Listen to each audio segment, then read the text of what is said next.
Hey, salut à tous, c'est Madful. Aujourd'hui, on se retrouve encore pour une nouvelle vidéo. Donc, comme d'habitude, désolé pour les bruits de fond et tout ça. Cette fois-ci, en fait, ce qu'il y a, c'est que j'ai changé de micro. J'ai mis mon casque Turtle Beach. Du coup, normalement, vous n'entendez pas le son du jeu. De toute façon, ce n'est que de la musique. Donc, au bout d'un moment, je pense que ça vous saoulerait. Puis, ça sert à rien. Ça serait mieux d'entendre ma voix. Donc, par changeant de micro, il y aura peut-être une meilleure qualité audio, mais du coup, vous entendrez beaucoup plus les bruits autour, donc vous entendrez les bruits dehors. Du coup, c'est pour ça que je vais fermer un petit peu ma fenêtre, tiens, au passage, et les bruits qu'il y a chez moi. Donc, la dernière fois avec Taylor, on s'était laissé là, quand il avait... quand ils étaient endormis à côté du réacteur.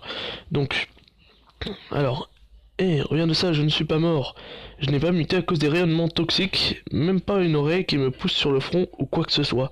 Super. Ok, un jour tout neuf. J'ai toujours la même lune. Ce sont peut-être des détails dont tu te passerais, mais je me suis réveillé avec un horrible goût dans la bouche. Yark. J'ai rincé avec de l'eau et j'ai craché, c'était une drôle de couleur verte. Donc moi je sais déjà, parce que j'ai fini le jeu malheureusement avant de commencer les vidéos, et donc je sais déjà la fin, mais je sais qu'il y a plusieurs fins possibles. Sans doute des éléments à l'état de traces dans l'atmosphère de cet endroit, mais quand même un peu bizarre, hein. La maladie peut-être des rayons, peut-être. Burke, merci de me le dire. Burke, merci de me le dire, écoute, hein. Ouais bon, à qui d'autre pourrais-je confier ce genre de choses, mais ne te gêne pas pour me raconter à quoi ressemble ton crachat en raquette. Un crachat normal, espèce de bizarre. Merci sans façon, on va lui dire. Euh, perdu. En tout cas, j'ai au moins des rations pour m'enlever ce goût de la bouche. Je penche pour une petite omelette au fromage, ce qui ressemble le plus à un déjeuner dans ces sachets. Bon, c'était délicieux, mais... Non, bon, c'était délicieux, n'est pas exactement le mot. Peut-être roboratif, ça se dit? Plutôt, ou à peine. Mais ça devrait permettre de survivre pour le périple d'aujourd'hui. Je devrais avoir largement le temps d'aller voir cet étrange pic au nord, tout en étant de retour au Varia avant la tombée de la nuit. Juste un dernier tour du vaisseau pour m'assurer que tout est verrouillé. Ensuite j'emporte des rations et de l'eau et je pars. Je te tiens au courant le long de la route. Je suis de retour sur le lieu d'atterrissage de ma capsule de sauvetage. On dirait qu'elle s'est renversée pendant la nuit. J'imagine que le vent a provoqué la chute et l'a déplacée un peu. Mince, il a dû être assez violent, elle a bougé probablement de 10 pieds. Mais dis donc, ça fait seulement... Quoi, 3 mètres? Ça n'a pas l'air si loin du coup. Les choses sont moins effrayantes dans le système métrique. Je sais pas du tout ce que c'est le système métrique. Si quelqu'un sait, j'ai le prix de me le mettre en commentaire. Donc, mince, on dirait que le chemin sur lequel je me trouvais est bloqué. Ah oui, pardon. Donc, je suis en train de penser un truc. Là, quand vous voyez Taylor est occupé, en fait, normalement, le jeu... Euh, en fait, on parle avec lui, et après, il y a les zones où il est inoccupé, en fait. Enfin, il est occupé, pardon. Comme là, par exemple, là, je lui parlais, normalement, il était censé être occupé pendant un certain temps, et ensuite, il me reparle. Et ça m'envoie, en fait, comme si je recevais des messages de quelqu'un, et que je réponds. Et du coup, là, en fait, ce qui est, c'est que je suis en mode rapide, regardez. Pour vous, vu que j'ai déjà fini le jeu, j'ai la possibilité d'avoir ça. Donc, je suivais ce canyon étroit, mais je suis tombé sur cet énorme rocher, bien trop gros pour l'escalader. Quel est ton avis? Est-ce que je devrais chercher à le contourner rapidement, ou revenir hors du canyon et essayer carrément un autre chemin? Ressort du canyon. Peut-être parce que si c'est pour grimper dessus et se casser la gueule. Ouais, je te suis, je crois que c'est la bonne décision. Cette histoire de rocher, ça sentit le piège mortel prêt à être déclenché. Ça monte en pente douce, en haut de la falaise du canyon, une centaine de yards en arrière. Donc si on meurt, sachez que je ne recommencerai pas l'aventure. Ça sera la fin de l'aventure parce que ça fait plus RP. Non, je ne sais pas débiter ça comme ça. En système métrique, en ectoflopé, en pico tétrachier, pardon. Ça m'énerve de perdre du temps en faisant 2 fois le trajet. Mais c'est préférable au scénario jambes cassées à 5000 picots tétrachiers de l'hôpital le plus proche. Oh mon dieu. Enfin j'y vais. Il est occupé. Donc je suis face à un de ces dilemmes que seuls les gens échoués sur une lune, pardon, peuvent connaître. Suis-moi bien là. Je me tiens au bord d'un énorme cratère, et quand je dis énorme, c'est énorme. Si je n'étais pas déjà épouvanté par l'idée de mourir seul dans l'espace à chaque seconde, c'est comme si je jouais à me faire vraiment peur. Le problème, c'est que cette merveille géographique est pile poil au milieu de mon chemin. Alors, ou bien c'est la galère pour contourner le périmètre avec un grand demi-cercle d'un côté ou de l'autre, ou bien je tente ma chance en descendant le cratère et en coupant tout droit. On dit bien que quelque chose sur la plus courte distance entre deux points... oula. Je sais pas, c'est bizarre. Mais l'équation ne tient en général pas compte du facteur cratère géant. Qu'est-ce que tu en dis? Bah on va traverser tout droit, écoutez. Hein. Tu as bien saisi le problème, j'ai cherché la pente la plus douce. Je te recontacte dans un moment, là il est occupé. Ok, donc ça n'a pas très bien marché, tout se passait bien, et puis tout d'un coup le sol a cédé en dessous de moi. Ce qui est la réflexion décrit bien la plupart de mes relations avec les gens sur Terre. Ce qui ressemblait à un plan solide du cratère n'était rien d'autre que du sable. Mon pied est passé à travers, j'ai été projeté en avant, et ouais, bonne nouvelle, je suis arrivé en bas du canyon. Mauvaise nouvelle, je me suis salement tordu la cheville, je la sens déjà gonflée.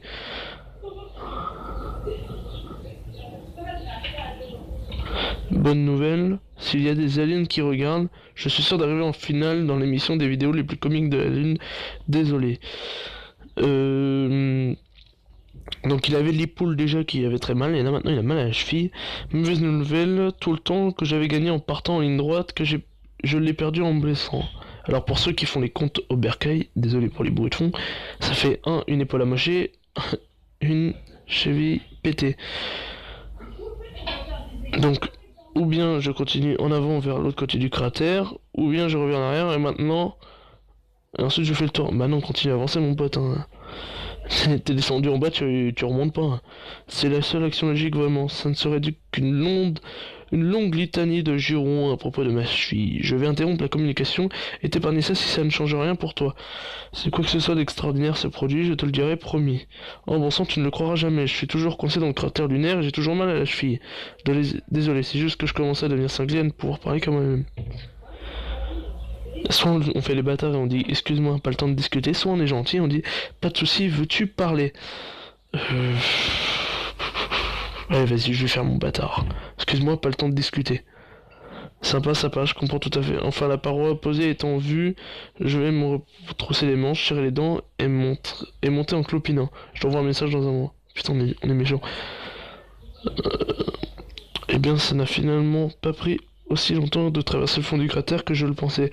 Ce n'est pas très agréable de m'appuyer sur la cheville, mais c'est gérable. Mais il y a un truc bizarre. Peut-être 50 yards en arrière, j'ai trébuché sur quelque chose en marchant. Ouais, je sais, j'ai été tellement agile jusqu'ici, c'est difficile à croire. Enfin, c'était assez enfoncé dans le sable, mais quand j'ai baissé les yeux pour regarder, ça scintillait au soleil, parce que c'était du métal. Ça m'a pris une minute de le déterrer, et depuis je l'examine sans pouvoir déterminer exactement ce que c'est. J'imagine que c'est forcément un panneau qui provient du Varia. C'est vraiment bizarre qu'il soit tombé si loin du reste du vaisseau, non? Enfin, j'ai retrouvé une pente douce pour essayer de remonter et sortir d'ici. Mais je vais y consacrer toute mon attention. Je t'enverrai donc un message une fois que je serai en haut. Dac. Donc voilà du nouveau. De ce côté du cratère, il y a une petite crête. Sur cette petite crête, il y a d'autres morceaux de métal, genre plusieurs autres. Et puis juste de l'autre côté de cette petite crête, un endroit qui reste invisible tant qu'on n'a pas atteint la crête. Il y a un vaisseau spatial. Ouais, bon, c'est une bonne chose que l'air ici soit respirable parce que ça fait une minute ou à peu près que je suis en hyperventilation. Putain la vache. Qu'est-ce que... qu'est-ce que... Enfin, sérieusement, qu'est-ce que... Désolé, j'étais étudiant en sciences, pas en littérature, excuse-moi. D'ici, je peux te dire que c'est un vaisseau beaucoup plus petit que le Varia. Je crois que c'est ce qu'on appelle une caravelle. Son équipage doit être une demi-douzaine de personnes max. Il se déplace rapidement avec un armement minimal, des défenses minimales. Que fait-il ici? Depuis combien de temps est-il ici? On dirait que le moteur a été détaché du reste du vaisseau. Est-ce qu'il serait entré en collision avec des débris dans l'espace? Bon sang, je me pose à peu près 1 million de questions. Tu crois que je devrais descendre explorer l'épave? Ou je reste en hauteur bien à l'écart de ce vaisseau et de ce qu'il a détourné du ciel, quoi que ce soit. Désolé si j'articule mal, c'est que je suis fatigué un petit peu quand même, et puis c'est long à lire, c'est long de lire comme ça. Bon allez, on va explorer l'épave, parce qu'on n'est pas des chochottes. C'est complètement fou ce que je fais à l'instant présent. Aller tout droit vers ce vaisseau abandonné au lieu de m'en éloigner, c'est dingue. Tu vois, c'est le moment dans tous les films d'horreur où je serais en train de le regarder l'idiot à l'écran en me marmonnant à moi-même. Je ne ferais sûrement pas ça si j'étais toi. Sauf que là tout de suite c'est moi l'idiot de l'écran. Sérieusement, est-ce que je ne devrais pas partir avant que le tueur au masque de hockey de l'espace, venu du camp de la mer de la tranquillité, ne jaillisse et me plante un coup de couteau. Ou pire, qu'il me force à jouer au hockey de l'espace. Je suis nul en sport. Non, tu devrais l'explorer, écoute. Hein, très bien, comme tu veux, mais si un tueur a serré à ma peau, c'est de ta faute. Mince, même si je ne suis qu'estropié, même sans serrer, ça ne va pas me plaire. Laisse-moi juste une minute pour descendre là-bas. C'était vraiment étonnamment facile de descendre de la crête, un peu trop facile, sérieusement, je déteste tout ce qui se passe dans ma vie en ce moment. Alors la coque de ce truc est pas mal abîmée, il y a des écritures pas très lisibles, des caractères chinois, peut-être, ou japonais, il manque trop de peinture pour en être sûr. Cela dit, le métal n'est pas exagérément oxydé. Ce vaisseau n'est pas ici depuis si longtemps. Oups, j'ai l'estomac qui fait des nœuds. Rien qu'à regarder l'extérieur, j'en ai des sueurs froides. Ou bien cette omelette au fromage n'était pas le meilleur petit déjeuner du monde. Impossible. Ou bien c'est la chose la plus effrayante que j'ai jamais vue. Le diaphragme du sas semble juste suffisamment ouvert pour que je rentre à l'intérieur. Je ne recherche pas la moindre... Mais je cherche la moindre raison au monde pour pas le faire. Il faut que tu continues l'exploration, ou ça a l'air inquiétant, fais demi-tour. Non, continue l'exploration.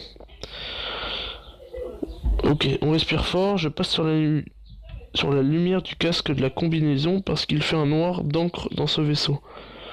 Bien sûr qu'il fait noir ici. Comment est-ce que je pourrais être mort de peur s'il ne faisait pas noir ici, pardon. Laisse-moi te dire que je n'ai pas épargné mon épaule à mon chien en essayant de passer cette porte. On dirait que le vaisseau a été drôlement secoué, il y a des affaires partout sur le sol, tombées des placards et des conteneurs. Je progresse lentement, je dois me frayer un chemin à travers tous ces débris à la seule lueur de ma frontale. Alors je peux déjà te le dire d'ici, le tableau des instruments a éclaté en morceaux et les morceaux ont éclaté en miettes. J'avais l'espoir que peut-être ce truc aurait une balise de détresse fonctionnelle, mais ça vient de passer à la trappe. Encore une fois, désolé pour le fond. Je pense qu'on va s'arrêter à 13 minutes de vidéo, donc dans une minute tout simplement. Enfin maintenant, je suis dans ce qui semble être une sorte de tunnel. Tu crois que je devrais prendre le couloir est ou l'ouest? Non, ouais, on va s'arrêter là. Pour la prochaine vidéo, dites-moi dans les commentaires quel tunnel je prends. Et puis si j'ai pas de réponse dans les commentaires, et ben je choisirai moi-même.